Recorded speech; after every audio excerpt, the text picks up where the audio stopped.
object, right? Yeah. All right, let's see. We had come to the covenant, to the Deuteronomic Code. And we said there were how many main codes?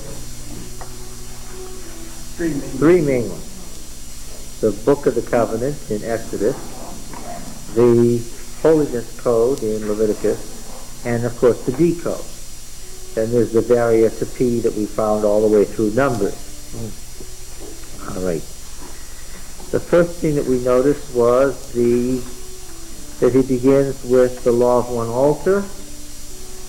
And we noticed that that's the way the Book of the Covenant began, but it had quite a different law of an altar. What was the law of the altar in the Book of the Covenant? What was the law exactly? Well, let's look back then at... In the Book of the Covenant now, Richard. What was the...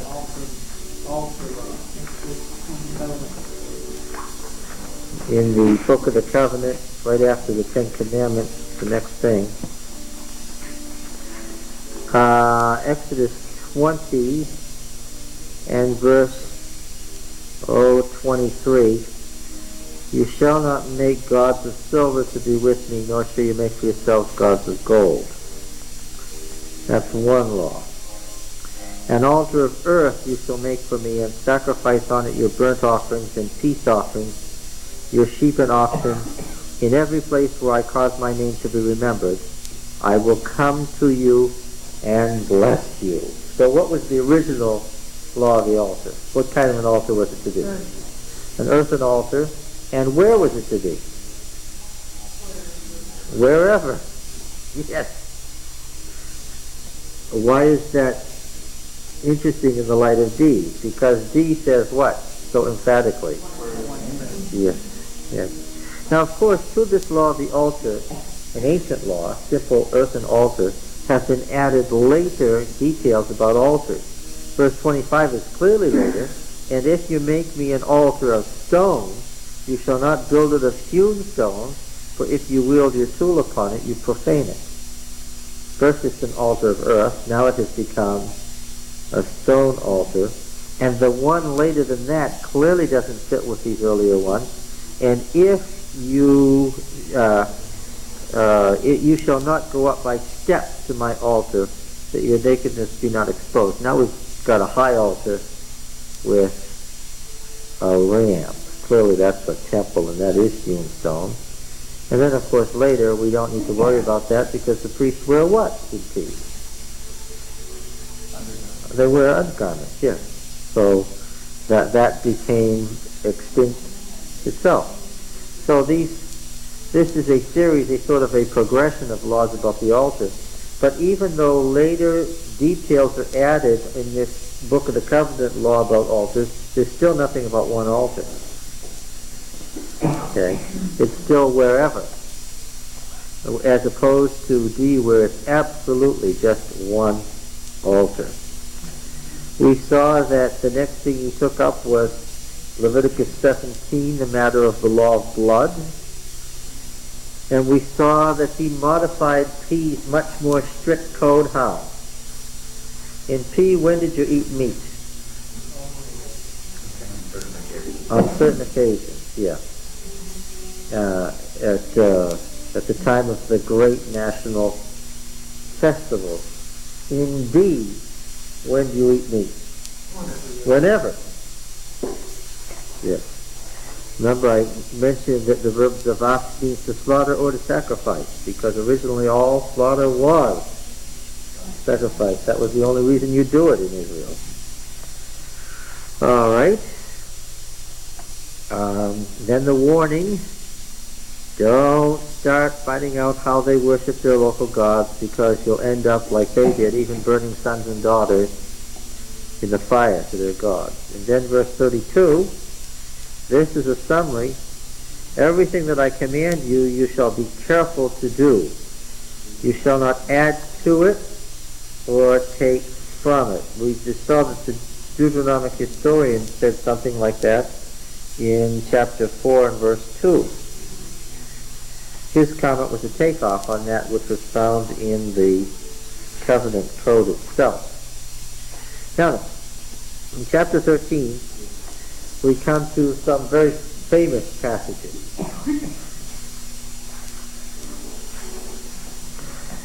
Give me a date here. If a prophet arises among you. Give me a date. This is Moses speaking, but it's not the Moses of the 15th century. You understand what I mean by that, right? It's always Moses speaking, because what? If it's Samuel, it's who? It's Moses. If it's Elijah, it's who? If it's Jeremiah, it's who? Yeah. Okay. Now, it's always Moses, right? But it's not the Moses of the 15th century, okay? If a prophet arises among you. Does that mean there isn't a prophet now? Well, no. This is a case law, and clearly a case law. He switched from apodictic in chapter 12 to casuistic in chapter 13. Can somebody make that distinction for me again? What is apodictic and casuistic again? Thou shalt have no other gods before me. What is that? Apodictic. It's a general statement of principles, an absolute statement, unrelated to any specific case. That is simply, it covers everything. All cases. It's the general principle that will cover each case. Now, casuistic is clearly case law. If such and such is the case, then, and obviously, no covenant code is going to give you all the case law. They're going to give you what? Which, if you were the Deuteronomist and you were picking case laws, which ones would you pick? Relevant to your time. Relevant to your time. Absolutely. Ones that you considered important to your time. Okay? Well, yes, of course, relevant to your theology. Presumably your theology relates to your situation in life, to your time, yes. Those which are relevant to your theology, to your time. Sitzungsleben, the old German term, the situation in life, out of which the text arises. Okay, so here we have something about a prophet who appears to be a true prophet and then teaches something that's false. So give me a date. Well, first of all, that was excellent. Was that BC or AD? BC. You just asked for dates and that's the right one. Okay, let's be more specific here for some in the class. Give me the date which is probably relevant to this law. This is just much more tricky now, huh? Well, first of all, the very term prophet, now the one who's been entered, is a technical term which wouldn't have been used in Moses' time. Why? There weren't any prophets. The office of prophet and everything a prophet did was bound up in the larger office of judge.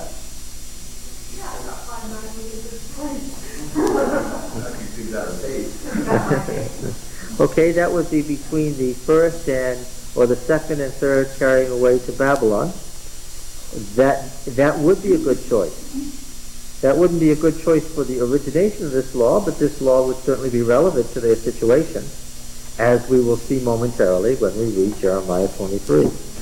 What I'm really after here is, what time would such a law have arisen? After there were prophets, first of all. Yes. And not only that, but after there had been prophets long enough for what to happen?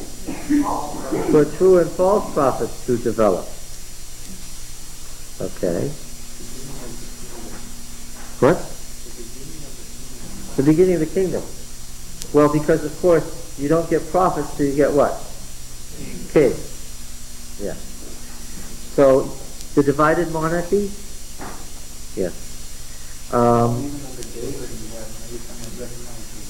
Nathan was a prophet because there was a king. But there's no hint as you read about Nathan that David has to say to himself, I wonder, is this a true prophet or a false prophet? That was not an issue. Yes. So,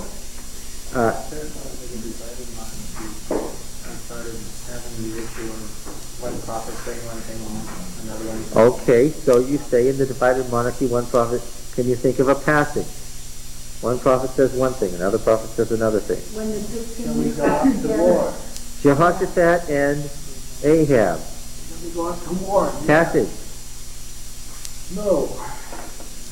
King.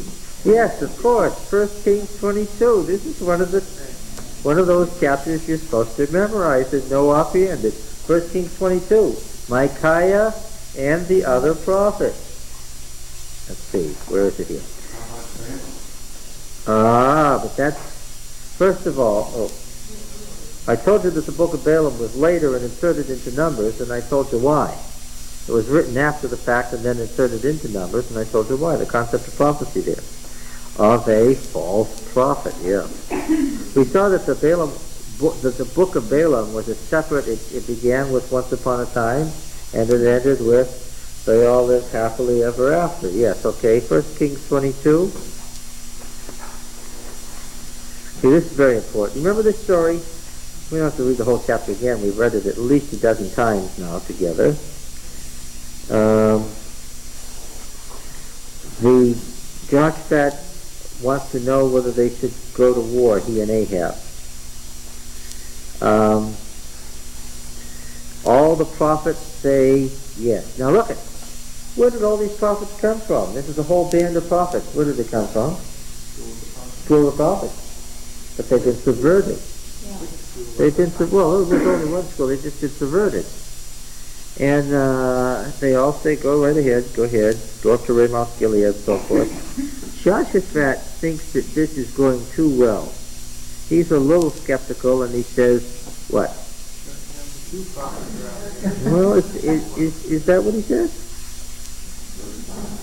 The prophet is the Lord.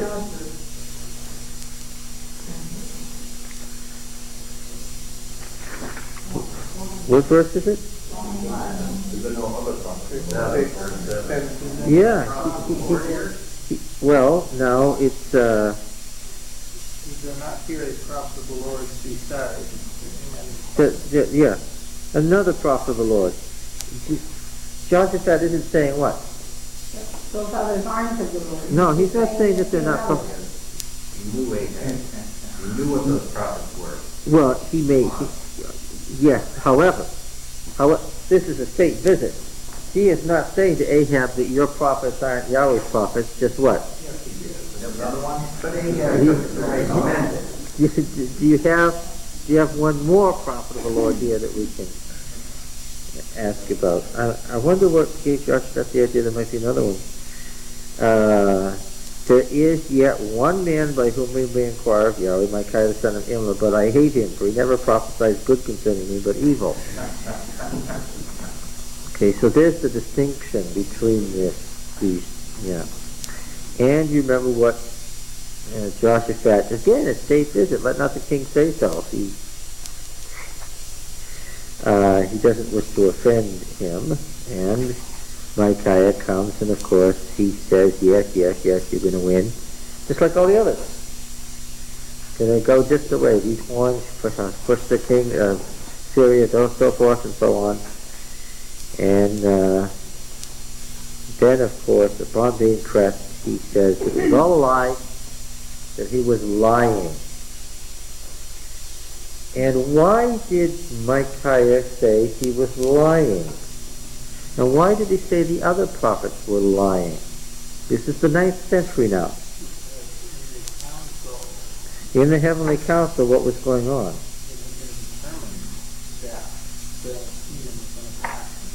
Well, yes, but here's it. It's in verse 21.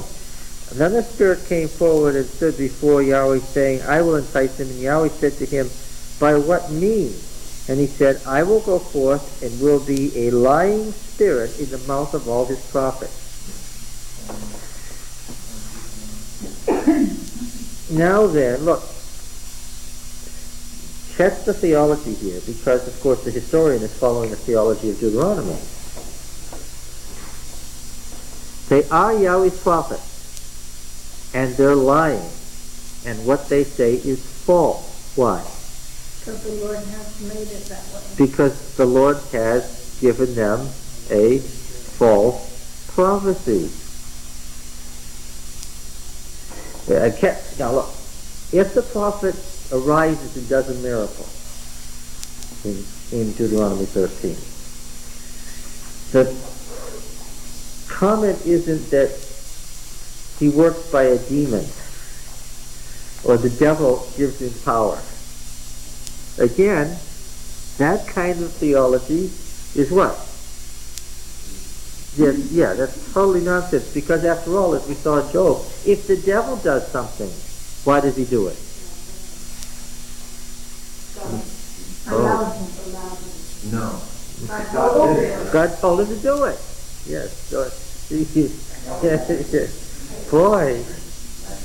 Yeah. Let him. Yeah. That's what you shouldn't have said. That's right. We wouldn't say that the false prophet works miracles because he's got the devil's power, because we wouldn't say that about the devil himself. We'd say if the devil does something right, because God gives him the power to do so. That's uniquely and explicitly the way it's explained. There's never a word for allow in this subject. There just isn't a word for allow in the Bible on this subject. Okay. So how is it explained in Deuteronomy 13 then? What is it? If a prophet arises among you, I suppose if we'd written it, we would have said what? If a what? If a false prophet arises. Yes. Now, if a prophet arises among you or a dreamer of dreams and gives you a sign or a wonder, here's the supernatural event, right? Now, if he does the supernatural event, where does it come from? God. It comes from God. And the sign or wonder which he tells you comes to pass. This is a test. I know this test because I've already read Deuteronomy 18. Now we have to go to 18 to understand 13. Going forward, that's against the rules. Oh, In the same author, it's okay. Not even in Written at the same time. At the same time. the order of the laws in the Qumran text is different. Our Masoretic text has probably gotten the order screwed up. I'm sure that momentarily we'll discover a column that the worms haven't eaten that show that 18 was right in front of 13.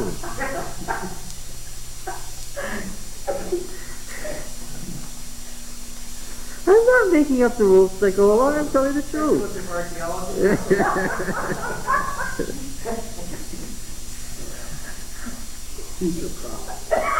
18 verse 15, going on. The Lord your God will raise up for you a prophet like me from among you, from your brethren.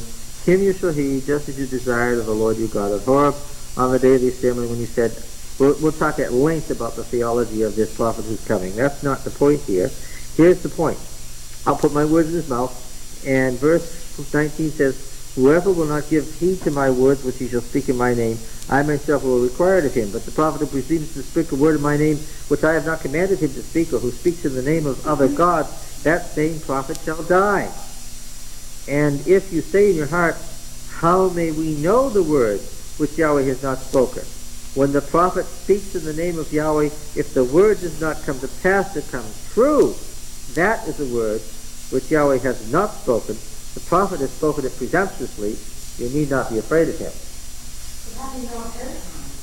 You don't. Is this what Jonah was afraid of? Yes. That he Yes. was going to be a false prophet. Yes. Well, but Jonah was in the northern kingdom, right? Jonah was from the north. Deuteronomy is uniquely northern material. And in Deuteronomy, there's the possibility that God could raise up a prophet and tell that prophet something that what? Wasn't true. There's the possibility that Jonah, who got the good news that Nineveh was going to be destroyed, could go over and preach against Nineveh, and what would happen? It wouldn't happen. Would that mean he wasn't a true prophet? No. Yeah, right. Now, you've got to understand, it's part of the irony of the book of Jonah. We're not doing an exegesis of Jonah here, but it's part of the irony of the book of Jonah that Jonah suspects from day one that what? That they're going to repent. Yeah, and that what will happen? That, then the Lord will be Yeah, yeah. And, And it should have made him happy and glad inside. well, no, who was the great oppressor of Israel? Assyria. So the destruction of Assyria was something all Israelites wanted. So, of course, he being a royal prophet of the northern kingdom would have said, good, good, good, good, good. Except that God was saying, I want you to go over there and tell them this. And Jonah had the terrible suspicion that the reason that he was supposed to go and actually tell them, rather than just stay in Israel and tell the Israelites, was what? That maybe they would repent and then God wouldn't destroy them and that would ruin what Jonah wanted to happen, which is why he went to Spain. Or was on his way to Spain, in any case. So, one of the tests here of a true prophet is what? If it comes to pass. Yes. And we go, now go back to 13. See, 13 is really a further takeoff on this. If he gives you a sign or a wonder, and the sign or wonder which he tells you comes to pass. That was the test in 18. Now we must have a true prophet, right? Right? The test says that's just the beginning of the test. There's another test. Yes, which is? Which God he chases after. Oh. And if he says, let us go after other gods which you have not known, and let us serve them, you shall not listen to the words of that prophet or that dreamer of dreams. Now who's behind this? Who's lurking in the shadows here? For Yahweh your God is testing you. Yeah, but the man passed the test, right? But remember, in Deuteronomy, what is the beginning, the ultimate danger? Where's all the seed of all evil lie? Where is all trouble begin in Deuteronomy? With idolatry. Yeah. Yeah. So is it conceivable there could be a prophecy where God would tell something false, and then next time would tell something true? Yes. So if you were looking for advice, how would you got 400 prophets telling him, yeah, go, and you got one that says no. Yeah. And you're only going to know, which one is telling the truth what? After you go up to Ramoth Gilead and get killed. Yes. Yeah, but Ahab knew beforehand which one was telling the truth. Well, see, the deal is, the reason the Deuteronomist writes about Ahab was actively doing what? What's wrong? Fostering idolatry. And it was that knowledge that, on the basis of Israelite law, made Ahab's prophet probably lying prophet, right? It was that got Jehoshaphat concerned. God just was not playing fun jokes on these guys throughout the prophecy. No, it was for moral purpose, right? I mean, it just wasn't, hey, let's get him this time, well, see what we can do. Yeah. There was some reason why he would give him a false prophet. That's right. Hey, this is, there was a joke. Yes, that's right. No, it wasn't a cosmic joke, there was a reason. Yeah. This is after Karma. This is 9th century. This is what I mean Deuteronomy. I mean the story they have. No, I do mean Deuteronomy. They're intimately related. The question of true and false prophecy has to be linked to Elijah and Elisha, the schools of the prophets, and the whole issue of who's the true prophet. The story does, just Yeah. the version that are regretted. Right? He talks in this story, Micaiah is opposed by 400 prophets. If you go back to 1 Kings 18, where Elijah takes them on the mountain, Mm-hmm. there are 450 prophets of Baal and 400 prophets of the grove. And the 450 prophets of Baal are killed on the mountain after they fail. But the 400 prophets of the grove aren't killed here. These are the guys that Ahab is consulting again. No, but they said they worship too. The reason they weren't killed was they said they worshiped who? But they were priests of the grove. Yeah, but they said they were Yahweh. The thing that Deuteronomy hates is syncretism, which is what? It's the mixing of, and I know that it's the mixing of a particular set of religions. It's the mixing of Yahwism with Baalism. That's what these laws are about. Yeah, it's probably the same people. But they were Yahweh, so. I think they said they were. But that was, yeah, that's right. Primarily. Yes, Primarily. yes, that's right. They were Yahweh's primarily.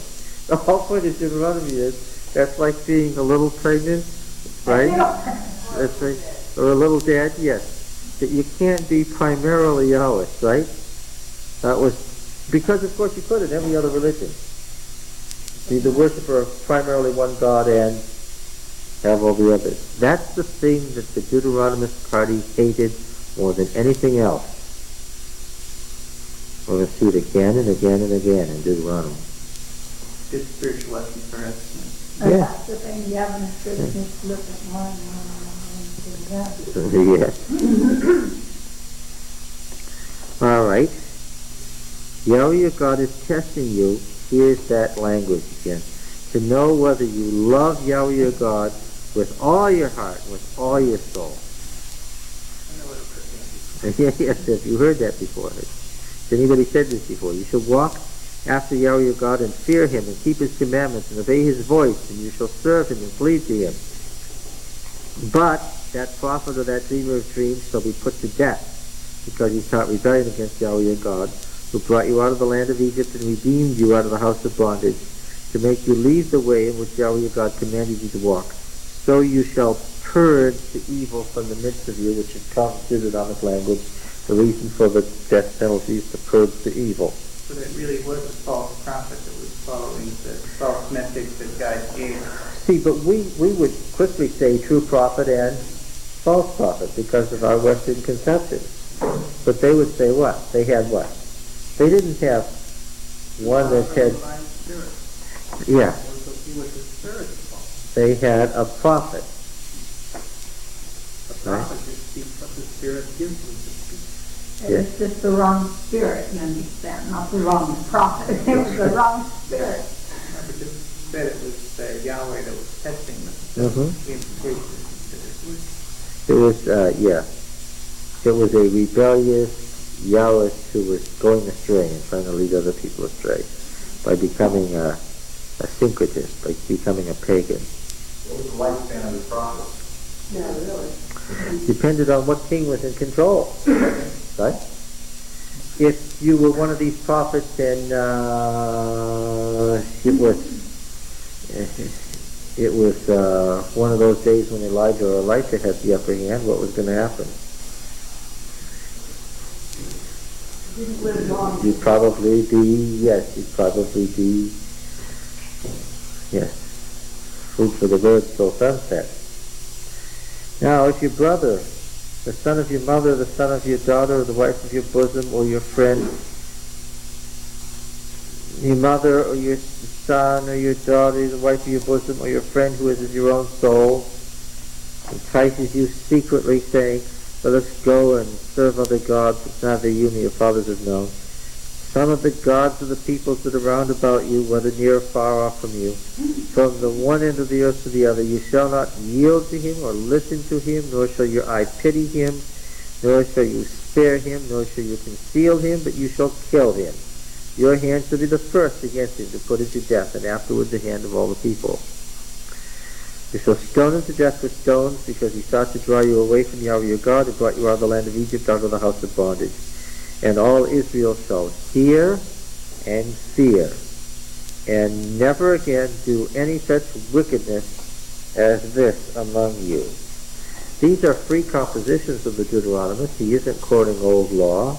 This is prophetic law. This is new prophetic law that's being composed as we go along here. This is the view of the prophetic party of the northern kingdom descended from Moses. Okay? They were absolute Yahweh. Absolute monotheist. No. No.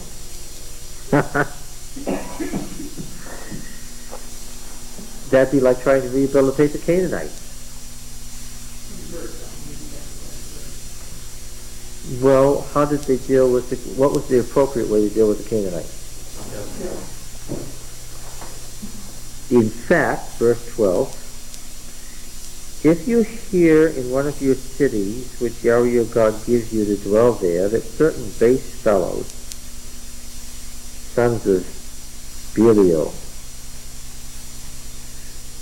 have gone out among you and have drawn away the inhabitants of the city, saying, let us go and serve other gods which you have not known. Then you shall inquire and make search and ask diligently. And behold, if it be true and certain that such an abominable thing has been done among you, you shall surely put the inhabitants of that city to the sword, destroying it utterly, all who are in it, and its cattle, with the edge of the sword. You shall gather all its spoil in the midst of the open square, and burn the city and all its spoil with fire. Cherem means to burn as a whole burnt offering to Yahweh your God. It shall be a heap, a tell, forever. It shall not be built again. None of the devoted things, who are we thinking of here, shall cleave to your hand. Thinking vacant? Didn't somebody build Jericho again? Yes, but at the cost of the curse, which was what? Yes, its son. None of the devoted things shall cleave to your hand, that Yahweh may turn from the fierceness of his anger and show you mercy, and have compassion on you, and multiply you as he swore to your fathers. So this is one of the laws of holy war. It's been added right at this point because it's following up, as you just did, Lucy, to the previous paragraph. The laws of holy war, let's look at those. Chapter 7, verses 1 to 5. Chapter 7. Now, give me a date for the laws of holy war.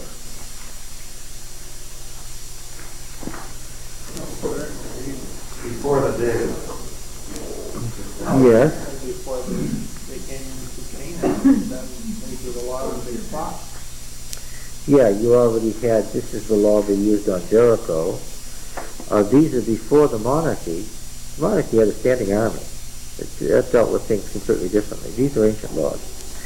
When Yahweh your God brings you into the land which you are entering to take possession of it, and clears away the nations before you, and 7 are listed, greater and mightier than yourselves, when Yahweh your God gives them over to you, you defeat them, then you must utterly destroy them. You shall make no covenant with them, show no mercy to them. You shall not make marriages with them, giving your daughters to their sons and taking their daughters to your sons. For if they would turn away your sons from following me to serve other gods, then the anger of Yahweh would be kindled against you, and he would destroy you quickly. But thus you deal with them. You shall break down their altars, dash in pieces their pillars, hew down their asherim, and burn their graven images with fire. That clearly was a law, and it has been turned into a part of a passage here. It's been turned into a piece of prose. It's part of the sermon. Now we're reading one of these laws here in chapter 13, which is part of the holy war thing. How about chapter 20? Chapter 20. Several cases given here. When you go forth to war against your enemies, and see horses and chariots and an army larger than your own, you shall not be afraid of them, for Yahweh your God is with you, who brought you up out of the land of Egypt. And when you draw near to the battle, the priest shall come forward and speak to the people, and shall say to them, Hear, O Israel, you draw near this day to battle against your enemies. Let not your heart be faint, do not fear or tremble or be in dread of them. For Yahweh your God is he that goes with you, to fight for you against your enemies, to give you the victory. Then the officers shall speak to the people, saying, What man is there who has built a new house and hasn't dedicated it? Let him go back to his house, lest he die in the battle and another man dedicate it. What man is there that has planted a vineyard and hasn't enjoyed its fruit? Let him go back to his house, lest he die in the battle and another man enjoy its fruit. What man is there that has betrothed a wife and hasn't taken her? Let him go back to his house, lest he die in battle and another man take her. And the officers shall speak further to the people, say, what man is there that is fearful and faint-hearted? Let him go back to his house, lest the heart of his fellows melt as his heart. Who are we thinking of here? Gideon. And when the officers had made an end of speaking to the people, then the commanders appoint the heads of the people. And when Gideon had winnowed down his army in similar fashion, how many did he have? He had his 300. Yes. Okay. Also, doesn't Jesus use this example? I don't know, does he? At the end of time, the wedding feast, go out, they invited wedding, and one guy said, oh, I just built a house, and I just married, and Mm-hmm. same thing happened. Can't come for those reasons. All right. So this is the militia. This isn't the standing army. This is the tribal militia. The people, the able-bodied men are called out, and then those who don't want to go are sent home. All right. Okay. You are aware, then, that the old laws of holy war that preceded the monarchy were revived in the prophetic movement, which is why their laws are here. These laws of holy war are here in Deuteronomy. They have survived in Deuteronomy. Why? Why are they still here in Deuteronomy when they weren't used anymore? Because the Deuteronomists had revived the concept of holy war. Against what? Yes. Against, well, let's look over here, for instance, at, let's look in the Elijah and the Elisha cycles that are found in the Deuteronomic history and note some examples. We'll just read through and you can find several examples. See, that explains that lying prophet from Bethel, doesn't it? There was a prophet from Bethel and a prophet from Judah, and the prophet from Bethel told him to come back, and the prophet from Judah ate when he wasn't supposed to, and they were both prophets. Right? Now then, where do we first hear about Elijah?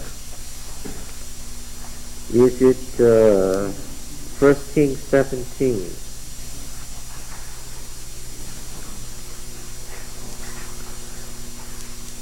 Alright, and he announces the famine and then disappears.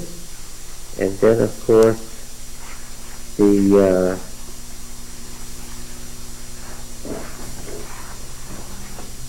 story about the priest of Baal and the altar and fire from heaven, and Elijah flees to Horeb from Jezebel, right? And what happens then? Then he calls the Lord. Yeah.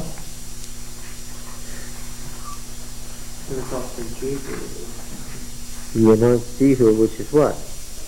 Commander of the army, who does what? Yes, holy war on Ahab. He starts a holy war. How many does he kill? Everyone. And destroys all, exactly the things that, destroys all the things they own, so forth. Yes, exactly the way you would expect it to be.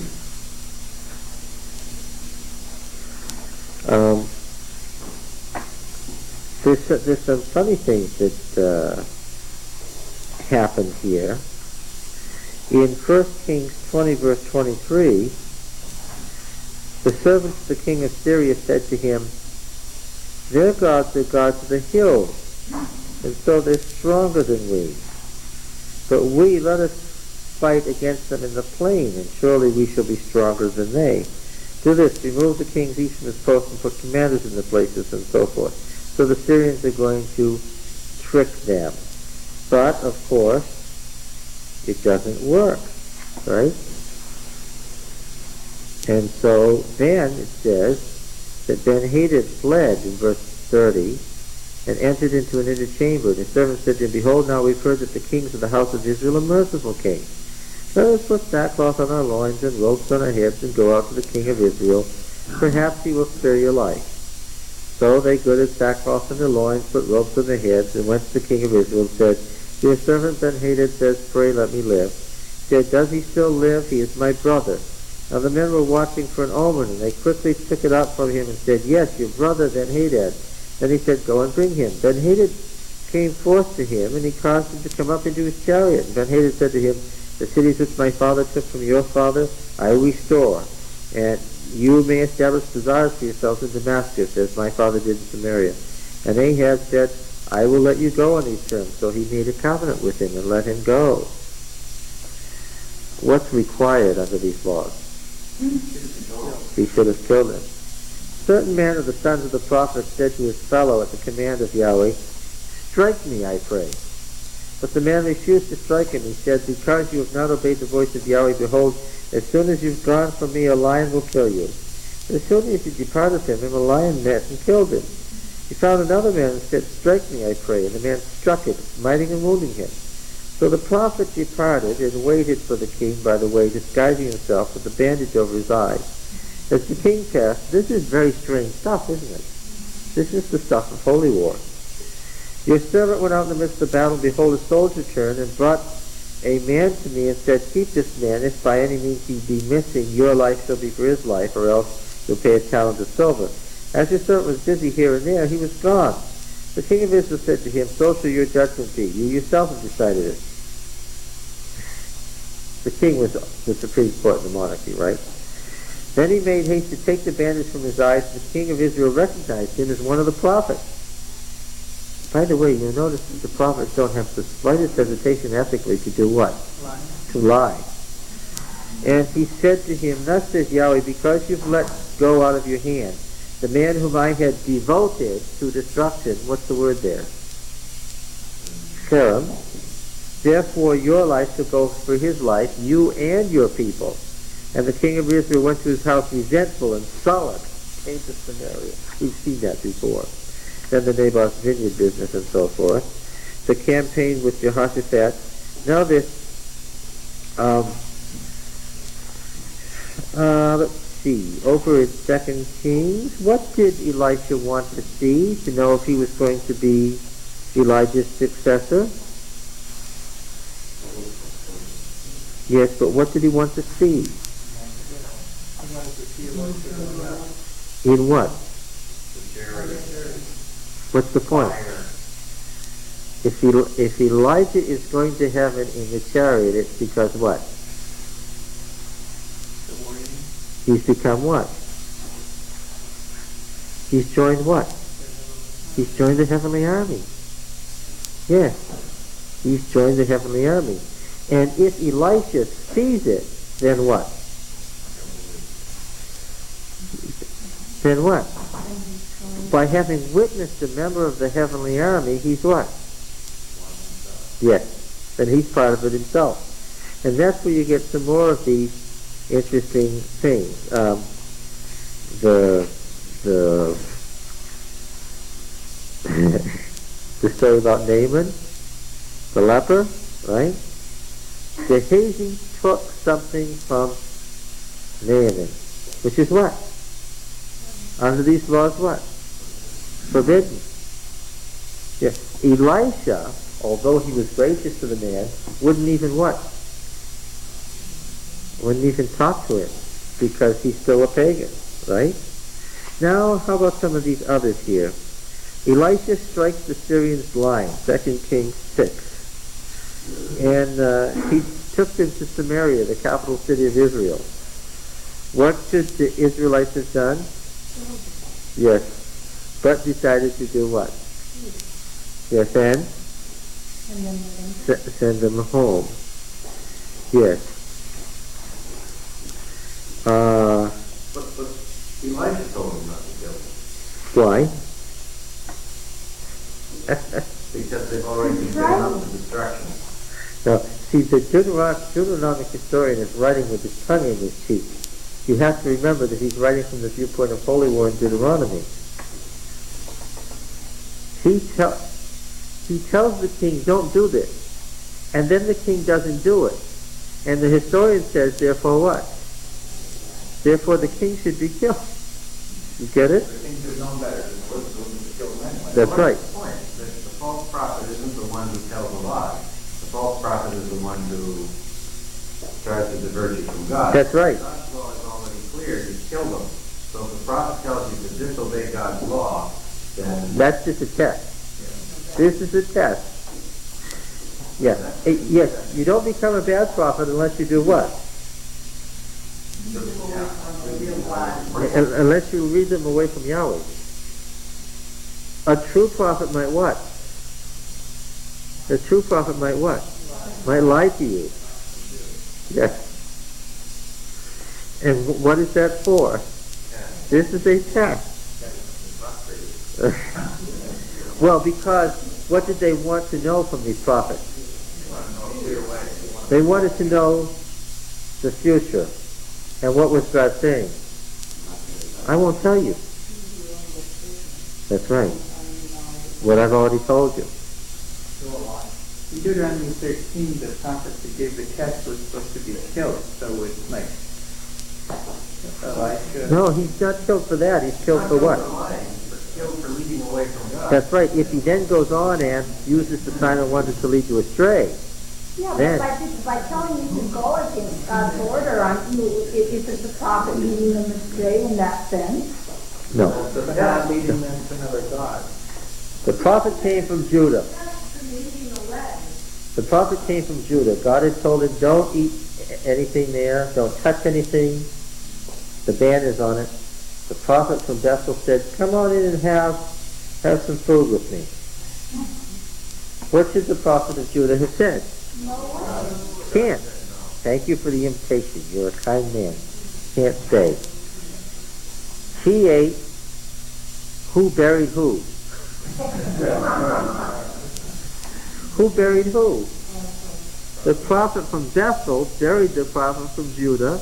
And what did he say to his sons in a perfectly calm manner? See, you won't get it. It's not going to make any sense unless you catch this.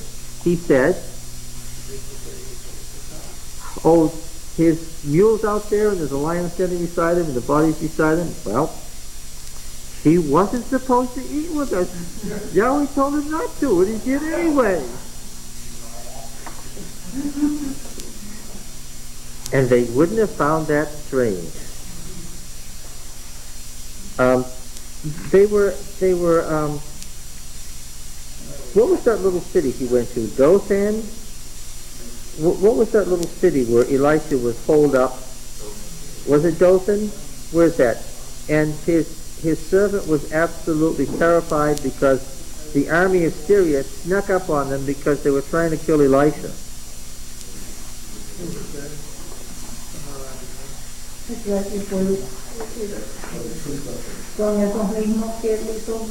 Yeah, where is it? In any way, you remember the servant's eyes were opened? It's in 6? I don't see it. We'll come to it. In any case, what was it that the servant saw when Elisha asked that his... Right. Well, if you can find it, I'd be glad to.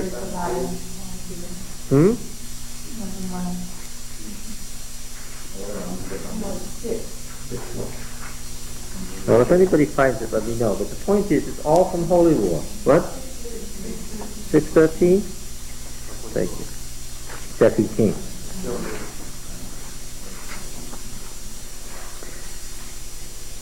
Where the nation was, and that was the whole Yeah, story. that's They had Dothan surrounded it, and the Lord Oh, yeah, sure. whacked them with lightning and put them to Mary. Yeah, open his eyes so they may see. And he saw, behold, the mountain was full of horses and chariots of fire around about Elisha. Because Elisha is what? Elisha is these strange things that Elisha does. Why? It's because he's what?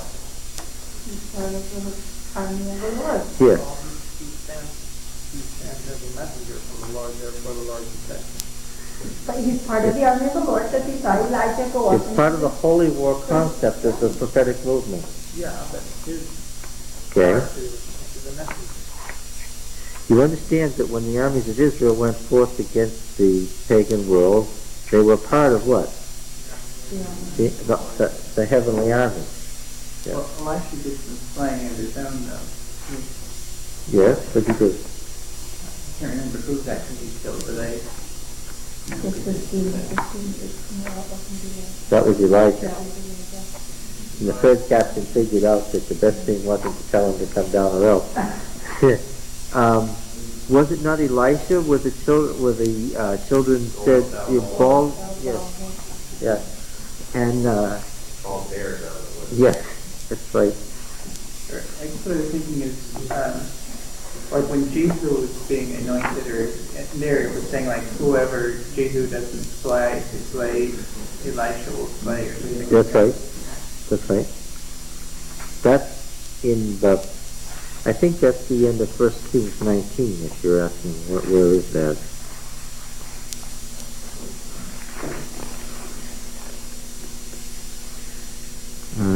It's yes, where he. Yes, verse 17. Jesus will put to death any who escape the sword of Hazael, and Elisha shall put to death any who escape the sword of Jesus. Yeah. So really, the holy war thing crystallizes in Elisha. It's ironic that Elisha is a more gentle personality than Elijah, but what he does is much more fierce. But then he has the double spirit. That's right. Double, Yeah, that's part of the theology of it. That he may be not a wild man like Elijah, but what? He's twice as. Yes, right. Okay, now then, let's see. We're looking at holy war passages, and we're saying to ourselves, why are these holy war passages in Deuteronomy? What's the answer? Because the concept of holy war was revived under the prophet. 20 verse 10. Deuteronomy 20 verse 10. When you draw near to a city to fight against it, offer terms of peace to it. Now wait a minute. Offer terms of peace to it. I thought we just said, what's the distinction here? I thought we just read a law that said what? Well, what's the difference? In chapter 13, we just had a thing about destroying the city totally, and in chapter 20, it's offer terms of peace. What's the difference? Doesn't serve other gods. No, it's what kind of a city you're talking about. No? Wow. All cities are walled by definition. What? One of your own. One of your own. One in the covenant land is Sarum. Verse 16, chapter 20. Yeah, if the cities of the peoples that Yahweh your God gives you for inheritance you destroy, save nothing alive. Yeah. This is the city outside the covenant land.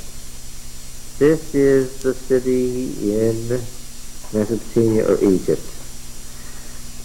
Draw near the city to fight against it, offer terms of peace to it. If it answers to you is peace, opens to you, then all the people who are found in it shall do forced labor for you and shall serve you. If it makes no peace with you, but makes war against you, then you shall besiege it.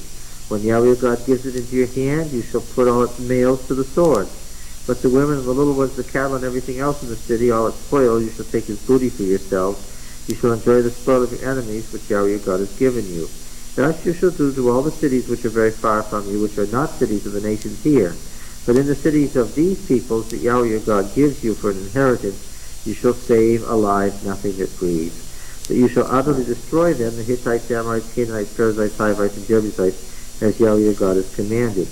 What the prophetic movement was actually doing in the 9th century was reviving old law and saying, if the monarchy isn't going to do it, then what? Then we are. Ahab, and you can see his point, actually had to contend with what?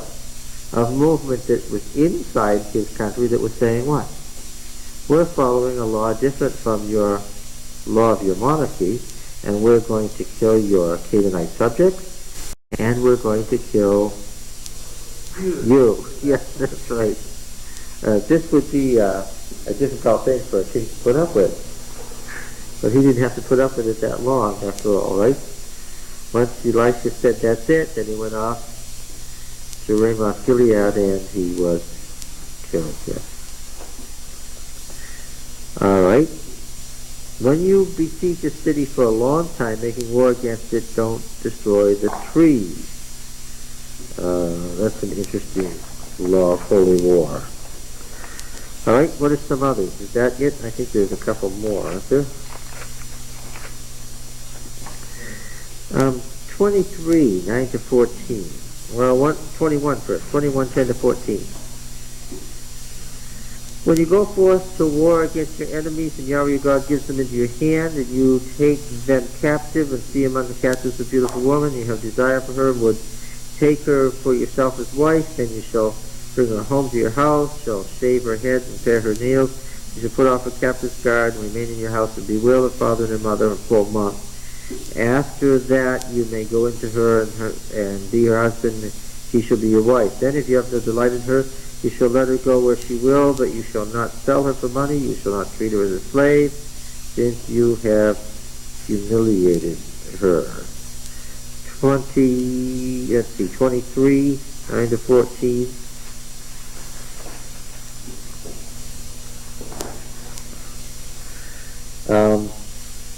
When you go forth against your enemies and are encamped, then you shall keep yourself from every evil thing. If there is among you any man who is not clean by reason of what chances to him by night, then he shall go outside the camp.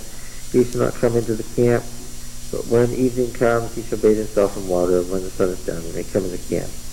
Have a place outside of the camp, go out to it for bathroom, have a stick in with your weapons. When you sit down outside, dig a hole, turn back and cover your excrement, because Yahweh God walks in the midst of the camp. Save you and give your enemy up your enemies before you. Therefore your camp must be holy, that he may not see anything indecent among you and turn away from you. 24:5. When a man is newly married, he shall not go out with the army or be charged with any business. He shall be free at home 1 year, to be happy with his wife whom he has taken. 25:17 to 19. Remember what Amalek did to you on the way as you came out of Egypt, how he attacked you on the way when you were faint and weary, and cut off the rear, all who lagged behind you. You did not fear God. Therefore, when Yahweh your God has given you rest upon your enemies round about, in the land which Yahweh your God gives you for an inheritance to possess, you shall blot out the remembrance of Amalek from under heaven. You shall not forget. Okay, laws of holy war. This probably wasn't all of them, but this is some of them, and these are the ones that are retained only in Deuteronomy. Okay. There's some hint of the holy war and the war camp in Numbers, but you couldn't clearly figure out what it was about in Numbers unless you had these laws from Deuteronomy to tell you what was going on here. Alright.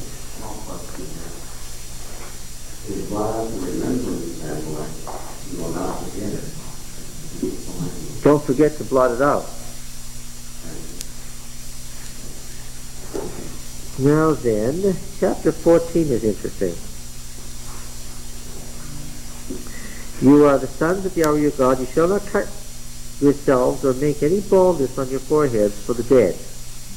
The cult of the dead was forbidden, for you are a people holy to Yahweh your God, and Yahweh has chosen you to be a prophet for his own possession out of all the people that are on the face of the earth. They couldn't worship the dead or seek the powers of the dead to help them. Right? Things that are forbidden in chapter 18, verse 10, we're going to come back to this, are, among other things, these are things that give you power.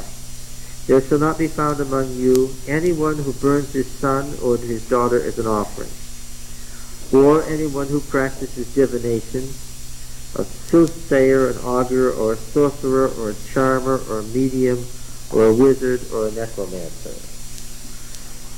So among the things that are forbidden are all forms of contact with the underworld, the dead. The dead in Israel are weak. They can't help you. Why? So far from being more powerful by having died, they are what? They're less powerful. When you said dead as if you meant unconscious. They're not unconscious. They're what?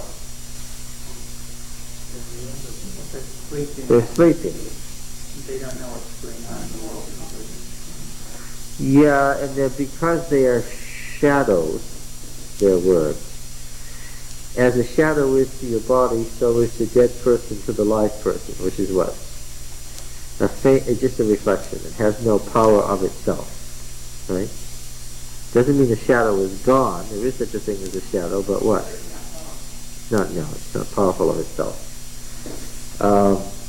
The Deuteronomists don't mean to say that the dead are totally gone, because non-existence is not what happens to the dead. Right? Non-existence isn't what happens to the dead. Who shall we think of immediately in the Deuteronomic history?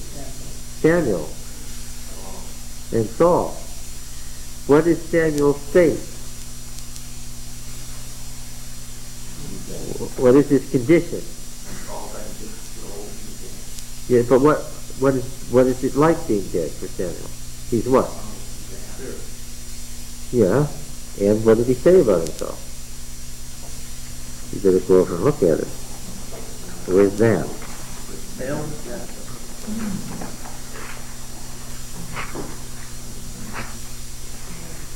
Let's see, where is it?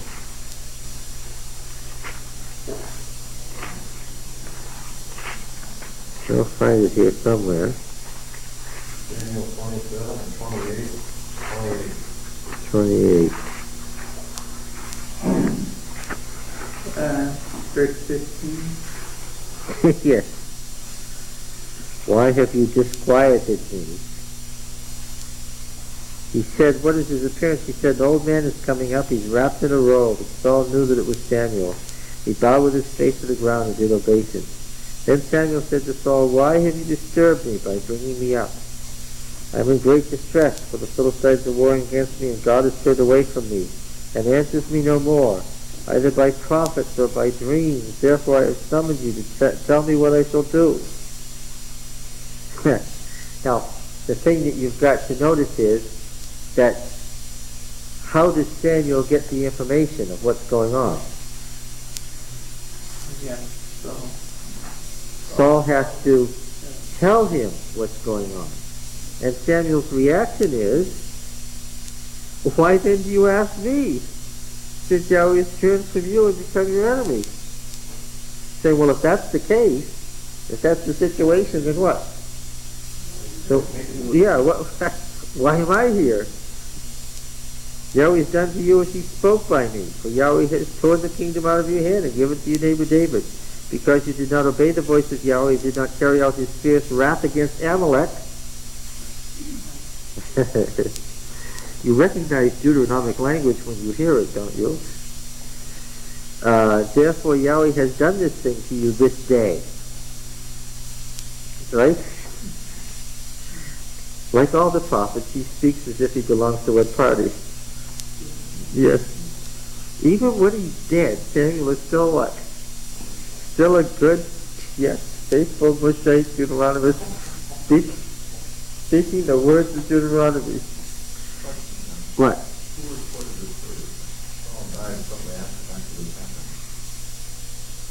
Oh, how did they know it? I mean, how did they come about? Well, he was with some people.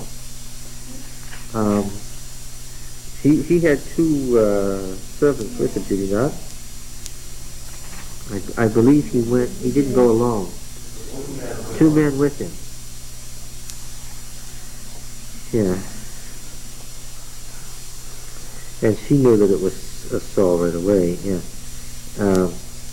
Moreover, Yahweh will give Israel also with you into the hand of the Philistines, and tomorrow you and your sons shall be with me. Yahweh will give the army of Israel also into the hand of the Philistines. Yeah.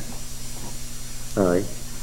So, don't get the idea that the Deuteronomist is saying that this was the devil masquerading as Samuel. That would be a gross and violent distortion of the text. Who is this? Samuel. And he's speaking exactly as the Deuteronomist would. But mostly he's just cranky because what? Because he was sleeping, and what? Saul woke him up for no apparent good reason. Because Saul was told, the Lord isn't answering me. So his reaction is, so why are you asking me? Why am I here? Yes. So that's it. What? As good Greeks, though, we want to know what really happened. We'll leave that for later. Now going back here. Yeah, 10 years from now, we get here. No. No, when we get to First heaven, Samuel we're going to say, just ask the Lord about that one. no, I would never do that. First Samuel isn't that far from Deuteronomy. You know. Yeah, the way we're going. Oh, it's a big experience. Yeah, we are. One chapter a year. Okay, now let's see. Where are we here? We're talking about the laws of holy war. Oh, one of the laws of holy war was about Amalek, and it was Saul who spared the Amalekite king and his goods, violating one of the basic laws of holy war found in Deuteronomy. And Haman was a descendant of that king. And so it goes, yes. All right, so, now then. What we got here was that in Deuteronomy, we got here from chapter 14, in Deuteronomy, there's no point consulting the dead. Why? And what?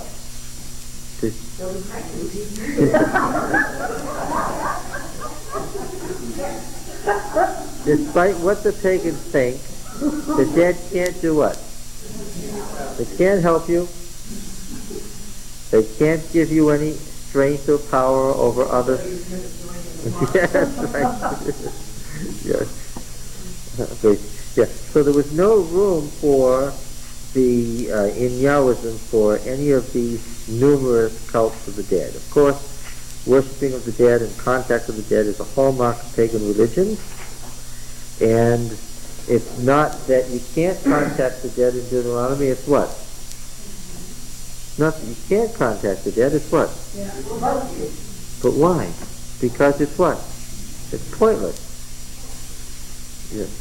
Not, Why do they insist on having a Halloween party? well, I don't know. I wouldn't go to a Halloween party to contact the dead. All right. Now then, 14:3, 3 through 21. 3 through 21, as it happens, is about what you can eat. And this does not sound like Deuteronomy. Tell me what this sounds like. You shall not eat any abominable thing. These are the animals you may eat: the ox, the sheep, the goat, the hart, the gazelle, the roebuck, the wild goat, the ibex, the antelope, and the mountain sheep. Every animal that parts the hoof and has the hoof cloven in two, and chews the cud among the animals you may eat. Yet of those that chew the cud or have the hoof cloven, you shall not eat these: the camel, the hare, the rock badger, because they chew the cud but don't part the hoof, are unclean for you. And the swine, because it parts the hoof but does not chew the cud, is unclean for you. Their flesh you shall not eat, and their carcasses you shall not touch. Of all that are in the waters you may eat these. Whatever has fins and scales you may eat, and whatever does not have fins and scales you shall not eat. It is unclean for you. You may eat all clean birds, but these are the ones which you shall not eat: the eagle, the vulture, the osprey, the buzzard, kite after their kinds, every raven after its kind, the ostrich, the nighthawk, the seagull, the hawk and their kinds, the little owl, the great owl, the water hen, the pelican, the carrion vulture, and the cormorant, the stork, the heron after their kinds, the hoopoe, and the bat. And all the winged insects are unclean for you, they shall not be eaten. All clean winged things you may eat. You shall not eat anything that dies of itself. You may give it to the alien who is within your towns, that he may eat it, or you may sell it to a foreigner. For you are a people holy to Yahweh your God. What is it? Holiness. It's right out of the holiness code verbatim.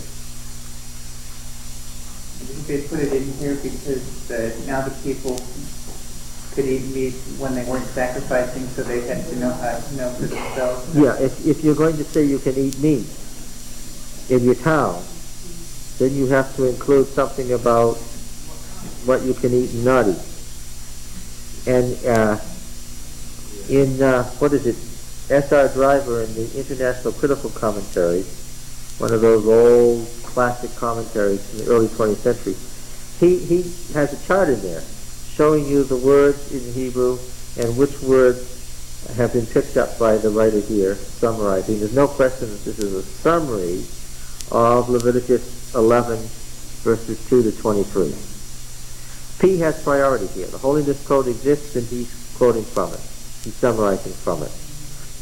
I'll say again, as I always do, that the P material precedes the D material, not the reverse.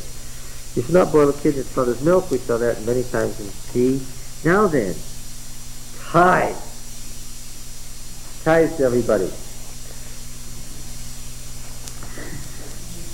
You shall tithe all the yield of your seed which comes forth from the field year by year.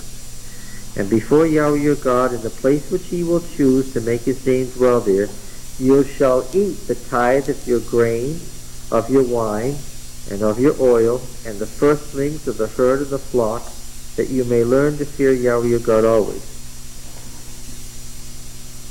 Now, did you get that? Yeah, you're supposed to see it. Did you all catch what it says? Then you're not giving it. Weren't you saying that was the second one before? No, the second one's down in verse 28.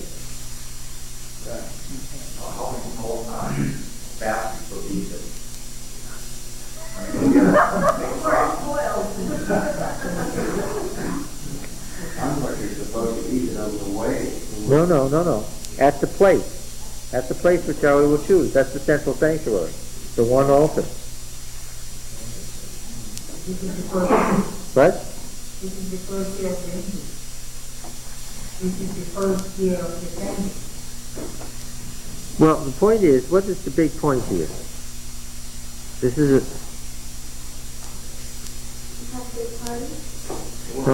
what's the distinction here? This isn't something you've seen before. I think of it as going to the priest, not Where does the tithe go?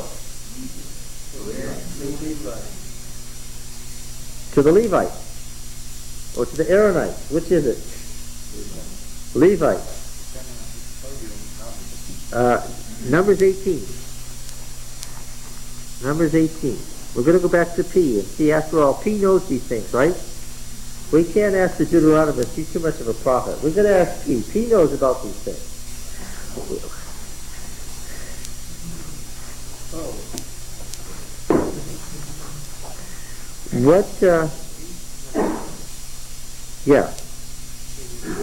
The offerings belong to the priest. 18:8. I have given you whatever is kept of the offerings made to me, all consecrated things of the people of Israel. I have given them to you as a portion, to your sons as a perpetual due. They shall be yours of the most holy things reserved from the fire, every offering of theirs, every cereal offering, every sin offering, every guilt offering, all the wave offerings. And what is it that you get? Well, you get the fire, and you get the couple of other things. Now, look here, verse 21. You catch it? To the Levites, not the priest. To the Levites, I have given every tithe. The priest got portions of the animal that was offered. The Levites got the tithe in Israel for an inheritance in return for their service, which they served their service in the tent of meeting. Henceforth the people of Israel shall not come near the tent of meeting, lest they bear sin and die. But the Levites shall do service of the tent of meeting, and they shall bear their iniquity. It shall be perpetual statute throughout their generations. And among the people of Israel they shall have no inheritance. For the tithe of the people of Israel, which they present as an offering to Yahweh, I have given to the Levites for an inheritance. Therefore I have said of them that they shall have no inheritance among the people of Israel. And the Levites are themselves to do what?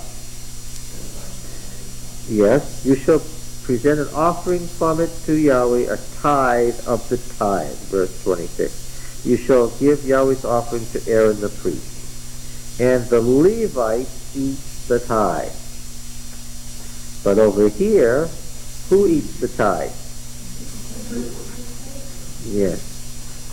Verse 24, and if the way is too long for you, so that you are not able to bring the tithe which Yahweh your God blesses you, because the place is too far from you, which Yahweh your God chooses to set his name there, then you shall turn it into money, bind up the money in your hand, and go to the place which Yahweh your God chooses. Spend the money for whatever you desire, oxen or sheep, or wine or strong drink, whatever your appetite craves, and you shall eat there before Yahweh your God, and rejoice, you and your household. And notice, and, this is an after portion of the law is divided into 3 parts, you shall not forsake the Levite who is within your town, for he has no portion or inheritance with you.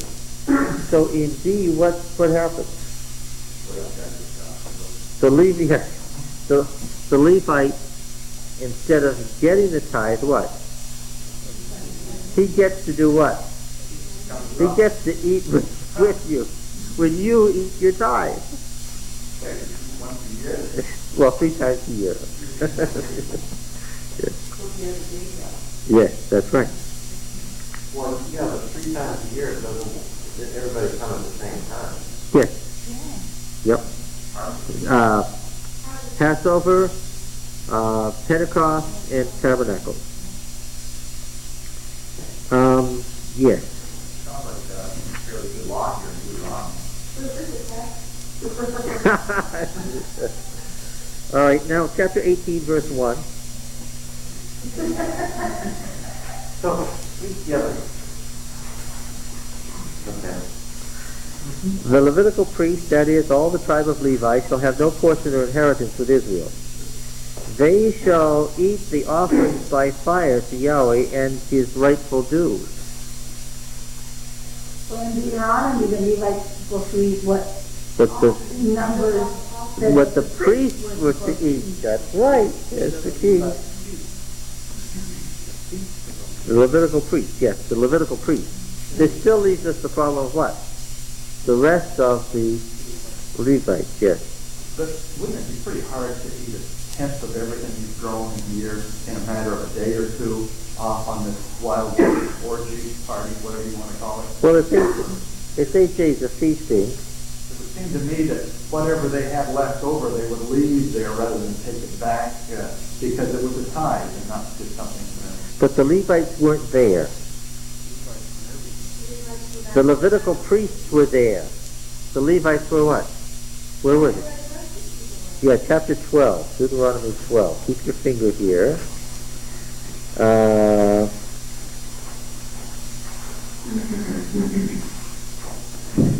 Now let's see if we can find it here. You'll find that most of the Levites were not priests at the place where God was making his name to dwell, if you read through chapter 12 here, but they were essentially teachers of covenant law. Verse 12. 12. Yes, and the Levite within your town, since he has no portion or inheritance with you, right? Yeah, and you may not eat within your towns the tithe. And that's where the Levites live. Well, why wouldn't Levites journey on with them why would they have to stay at home? How everybody else would? Oh, they didn't. They didn't stay at home. They got to do what? They got to eat too, these 3 times of the year. And that's God's question. The Levite who's in the town, not the priest, but the Levite who's in the town, so far is eating how often? 3 times a year. Yeah. 3 weeks out of the year. Okay, well, that's 3 times. Just eat for a week. What? this would lead you to believe, since they live in town, they don't get the tithe, they are teachers of the law, that they must have what? Or else they had other city kinds of jobs. We find that the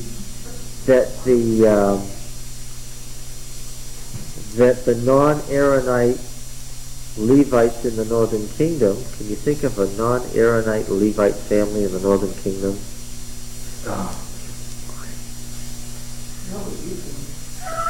Well, I could think of the family of Moses, for instance, who might have been teachers of the law, living in various towns, and this is, of course, where the prophetic movement comes from. How did the prophets support themselves?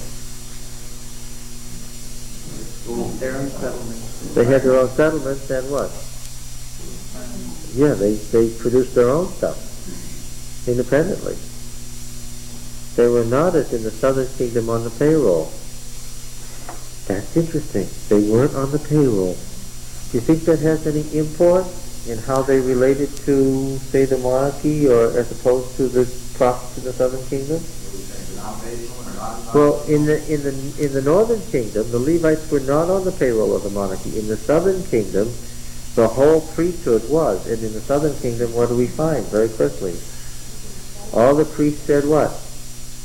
We see it in Jeremiah, who was, of course, from the northern kingdom family. What do all the prophets and priests do? Who do they support? The king. Whatever the monarchy says, that what? All their oracles are what? Favorable. Whereas in the northern kingdom, the prophetic movement takes an anti-establishment role.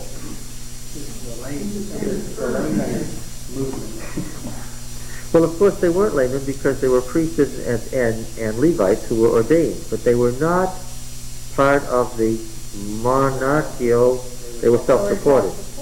They were a self-supporting priesthood. Oh, nobody in the General Conference wants to hear this tape. How did they get property if they weren't supposed to? If they weren't given property to begin with, how did they finally end up with property? So that they could farm.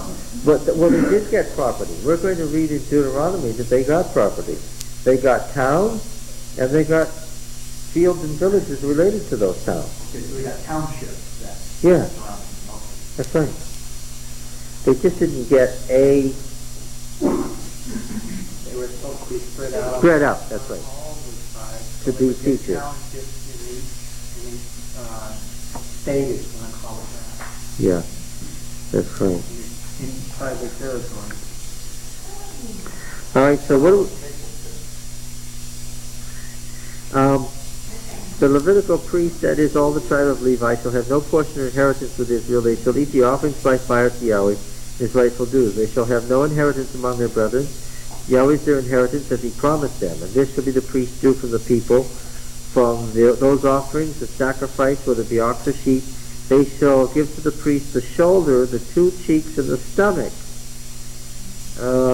which is different, of course, from what Leviticus says. No. This is a generally bright group, but some folks need to be brought along. Not the two cheeks of the jowl.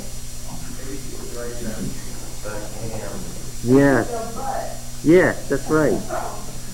Where the meat is, and he's holding his cheeks like this. No.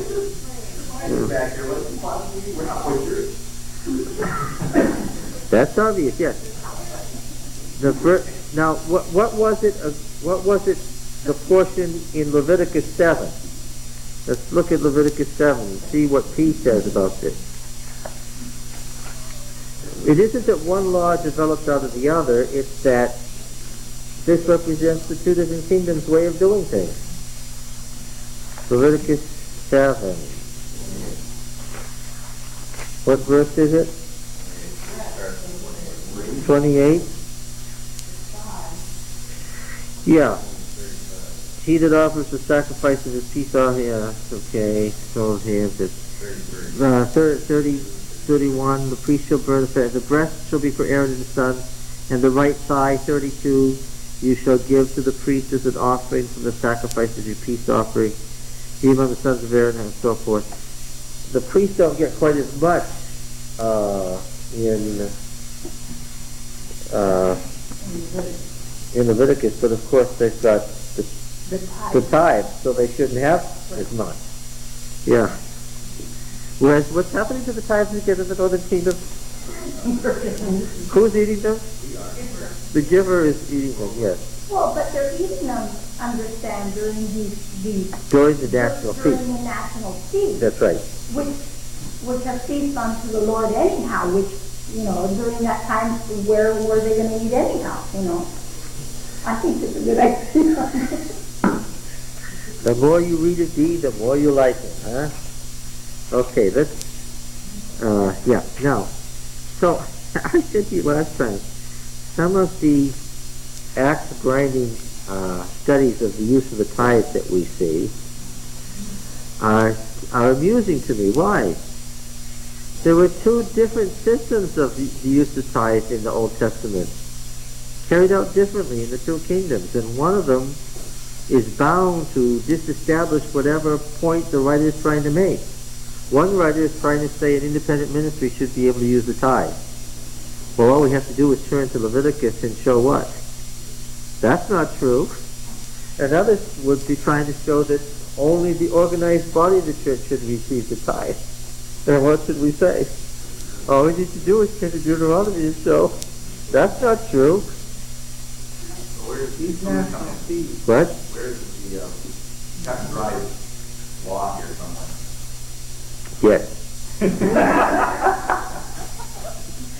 Okay. We have to look for our modern prophet that applied it to our modern. Well, of course. Clearly God approved what? Both of them. This is all the law of God. And where you live and what in that system has become the accepted way. So we're supposed to accept what we have now and not go back to it. Yeah, well, what he said was that's why you have, this is another position of Deuteronomy. As things develop and as God's plans develop, what will he do? He'll send you what? A prophet, another prophet to tell you about it. The very assumption that God's going to continue sending you prophets says what? It's not going to be static. Yeah. And of course, if you appeal to the Bible in this proof text, you're assuming what? There's an assumption there that what? It was static, and once it was, that's the way it was forever. Yeah. The national feast in Deuteronomy would be more or less equivalent to the General Conference inviting everybody over to a big 8-day feast and paying for the whole thing from the tithe. Yeah. That's what it would be like. But do they pay for the whole thing? Don't people have to pay for it? People could pay for their camp meeting samples out of their tithes and make a lot more people. It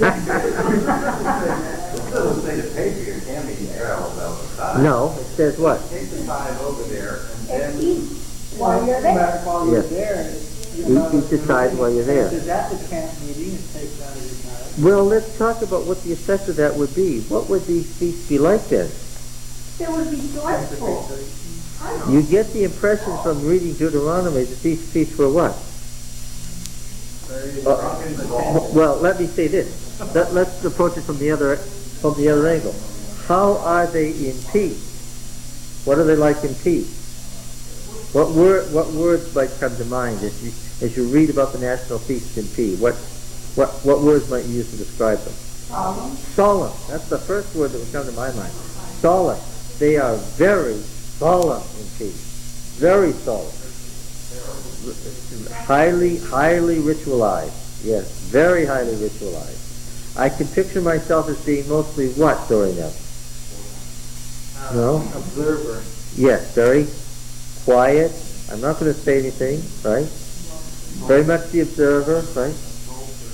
Yes, it's because it's solemn, it's self-afflicting. Yes, yeah.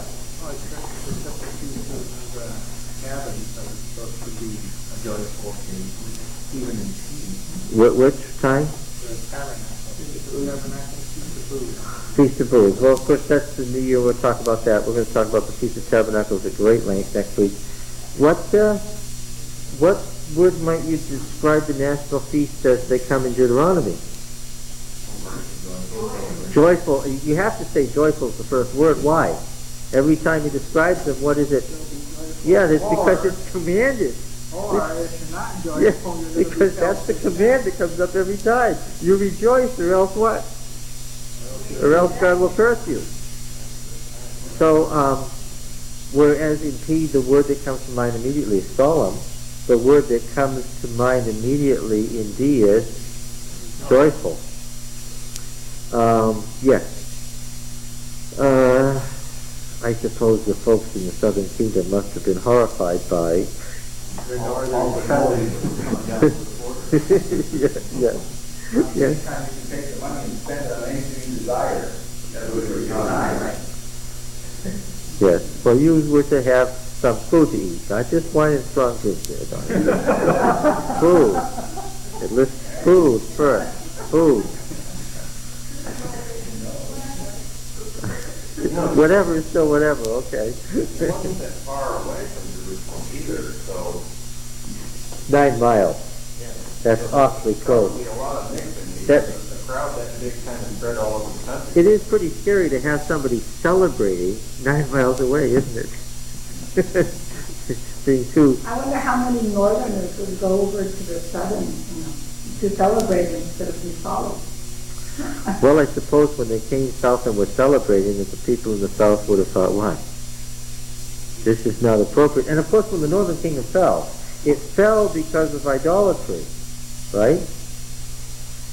But when they came back, and they had both been destroyed, this is running ahead of the story, but which won out? When they gathered again after the exile, whose system did they follow? P or D? P. Yeah. Oh yes. The fact that D is still here is almost. Well, yes and no, because the two biggies that ruined the Jews were the Sabbath and idols. That was the never again. That was the pair of never again that persisted right into the destruction of the city. So it's both P and D theology that became the touchstones of the ruinous Jewish religion. Yes, but the anti-idolatry, yeah, is much more P. The Judaism is much more P. When we read Ezekiel, it's exclusively P. D was looked on obviously as too what? Yeah, I would say so. Why did the priest kind of miss all the time? That they didn't get? No, I don't think it was that. I think it was just that they felt that it was too loose. It wasn't orderly enough, yes. The 3rd year tithe. This is another thing that's found only in D. At the end of every 3 years, you shall bring forth all the tithe of your produce in the same year, and lay it up within your town. And the Levite, because he has no portion of inheritance with you, and the sojourner, the fatherless, and the widow, who are within your town, shall come and eat and be filled, that Yahweh your God may bless you in all the work of your hands that you do. So there, they not only got it 3 times a year, Don, but what else?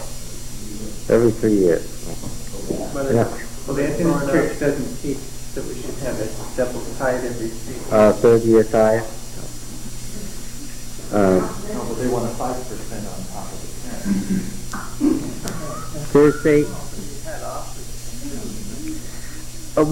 but notice here, this is still not working in relation to P, because here the tithe is going to whom?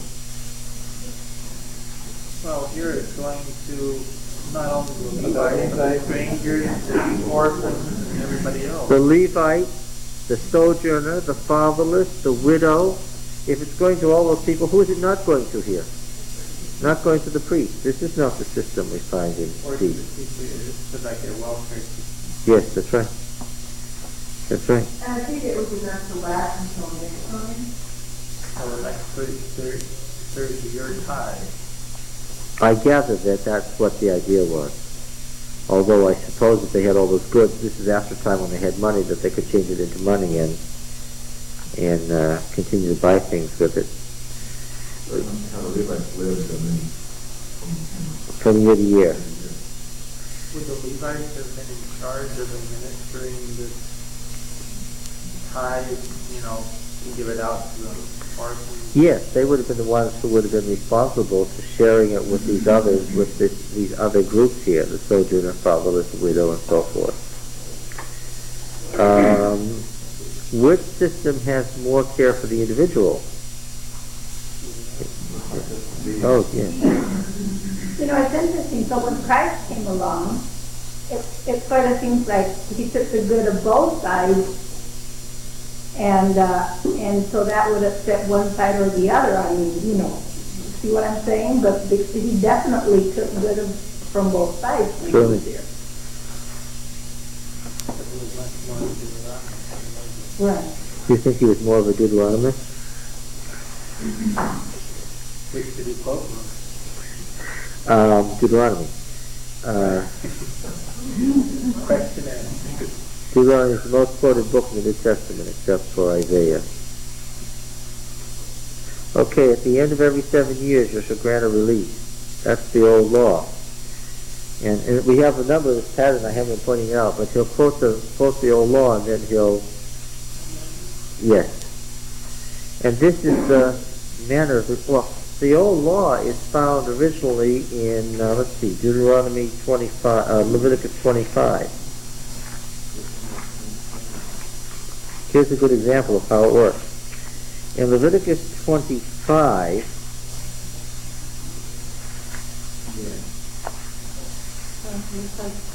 the law was that you let the land lie fallow.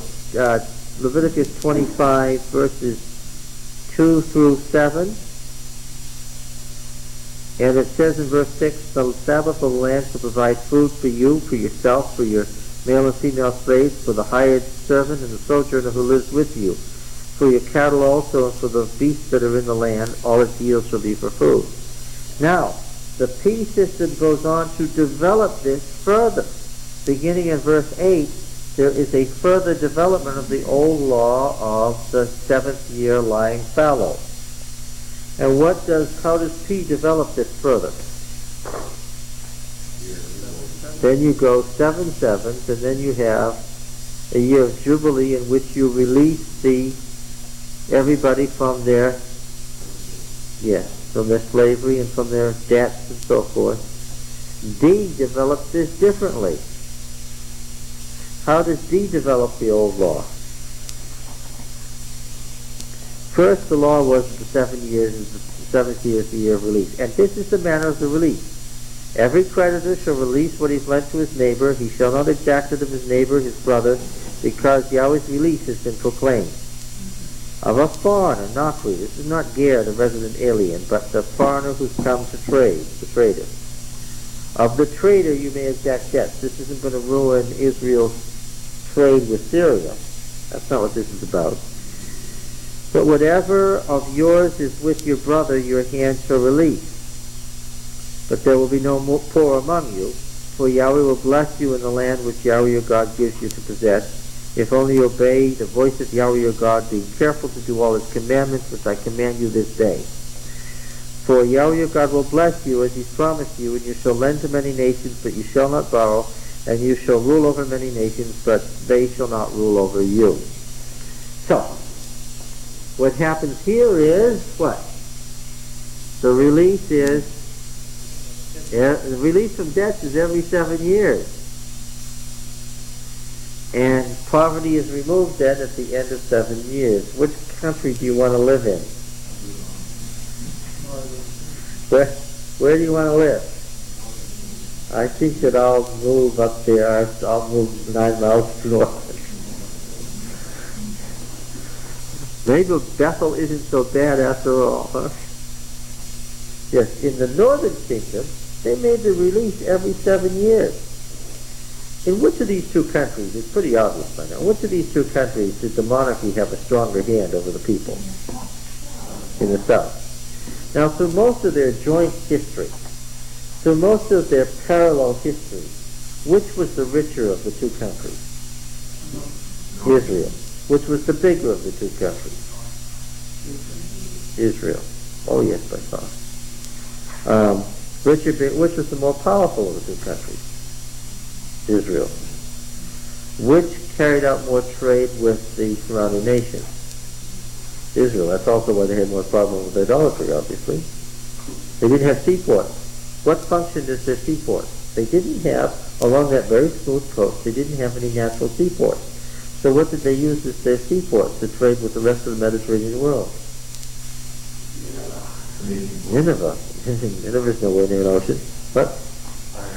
Fire inside. And therefore what? Naturally, since they had to use them as their trade outlets, what problem did they have?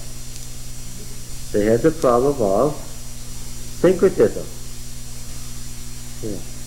They had these trade routes that ran up through Lebanon to Syria to Damascus, so they had these constant problems with syncretism because they had open borders to all these things. That's what there is more a sense in Deuteronomy of a richer country, isn't there? Lying behind Deuteronomy is a richer country. You can tell it. And out of that wealth has come a much more liberal law, which is what? This was a country where they could accept this law, where it was possible to release debt every 7 years without ruining the economy. And the prophetic movement was actually pushing this, if you can believe it, as a system. Now, don't get these confused here. There won't be any poor among you when? Verse 4. When? When you obey and do this and release everybody from their debt. Now verse 7 continues the thought. If there is among you a poor man, one of your brethren, in any of your towns within your land which Yahweh your God gives you, you shall not harden your heart or shut your hand against your poor brother. But you shall open your hand to him and lend him sufficient for his need, whatever it may be. Take heed lest there be a base thought in your heart, and you say, the 7th year, the year of release is near, and your eye be hostile to your poor brother, and you give him nothing, and he cry to Yahweh against you, and it be sin in you. You shall give to him freely, and your heart shall not be grudging when you give to him, because for this Yahweh your God will bless you in the work of your hand and all you undertake. For the poor will never cease out of the land, therefore I command you, you shall open wide your hand to your brother, to the needy and to the poor in the land. So, how often would there have to be debt forgiven? Every 7 years. Somebody's going to lose some money. And the person isn't supposed to say, what? If I make this guy a loan, what? I'll never get it back. Yeah, I'll never get it back. And that's right. And the problem is that if you do that, then he might cry to Yahweh and what? Then Yahweh will curse you, and then yes, yes. Yes. All right. If your brother, a Hebrew man, a Hebrew woman, is sold to you, he shall serve you for 6 years, and in the 7th year you shall let him go free from you. This is the same law that we have in P, just developed differently. And when you let him go free from you, don't let him go out empty-handed. You should furnish him, Yeah, you should furnish him liberally out of your flock, out of your threshing floor, and out of your winepress. As Yahweh your God has blessed you, you shall give to him.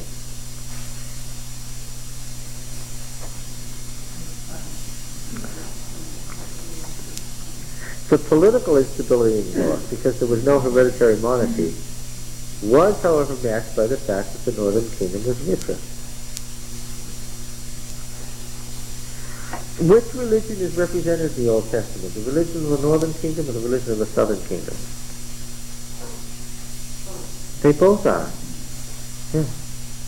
They both are. All right, you shall remember that you were a slave in the land of Egypt, and Yahweh your God redeemed you. Therefore I command you this today. But if he says to you, I will not go out from you, because he loves you and your household, since he fares well with you, then you shall take it all, thrust it through the ear of the door, and he shall be your bondman forever. And to your bondwoman you shall do likewise. It shall not seem hard to you when you let him go free from you, for at half the cost of a hired servant he has served you 6 years. So Yahweh your God will bless you in all that you do. Promises you'll always get it back, because he'll take care of that. Now here's another law that's quoted in a further development. All the firstling males that are born of the herd of the flock you shall consecrate to Yahweh your God. You shall not do work with the firstling of the herd or shear the firstling of the flock.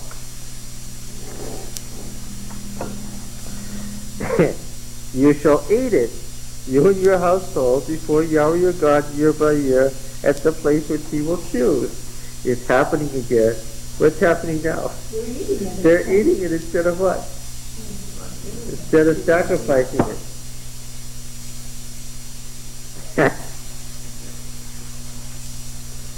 I can imagine people in the southern kingdom shaking their heads and wondering what the people in the northern kingdom thought they were doing when they were eating all these sacrifices. On the other hand, the person in the northern kingdom would look around him and say to the Judean what? We're rich, you're poor. We're liberal, you're not. Therefore what?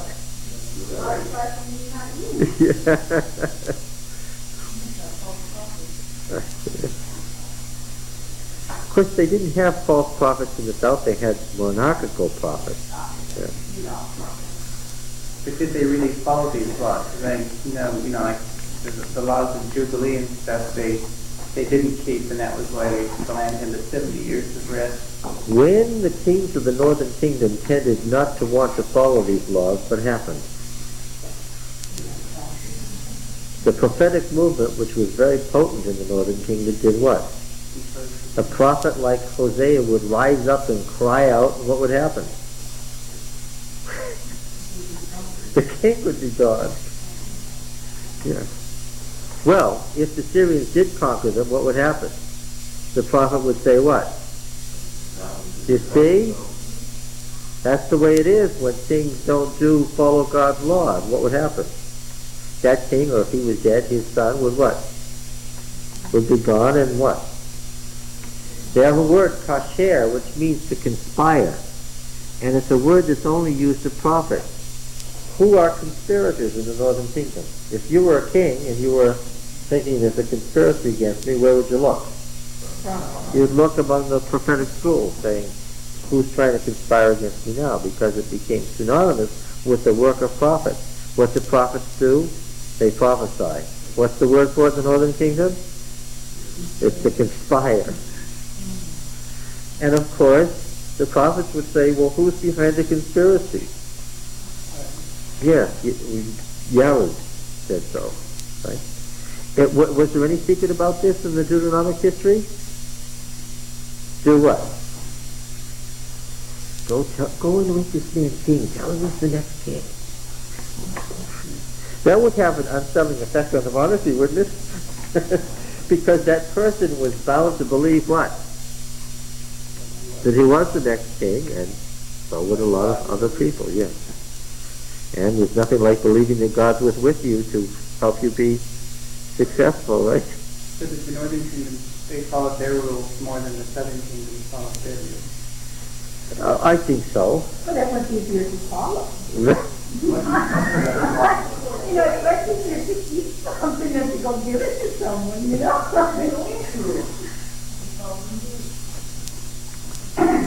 What was the great sin in the northern kingdom that destroyed it? Syncretism, not idolatry, syncretism. Yes. And what was the constant source of the syncretism? Their constant political and economic involvement with the surrounding countries. Why? Well, first of all, they were further north. Yes, right. They were a lot closer to Syria and to Lebanon, and therefore to the trade of the Mediterranean world and to the Mesopotamian cultures. They were closer, and on top of it, they were naturally richer. Why? Because the coast of Palestine goes like that. It widens out in the south, which means in the north, the hinterland is closer to what? to the water. And therefore what? When the, yes, because they were closer to the prevailing winds from off the Mediterranean, it rained more, which meant what? It was richer.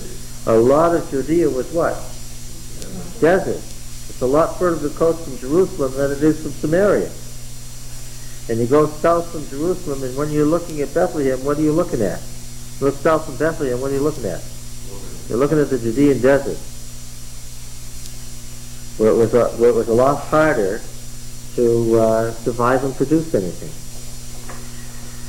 So the northern kingdom had this very strong prophetic movement, and this it basically had a long period of wealth, and what did it in was this syncretism. And what was Deuteronomy arguing so strongly against? That very syncretism. Yeah. All right.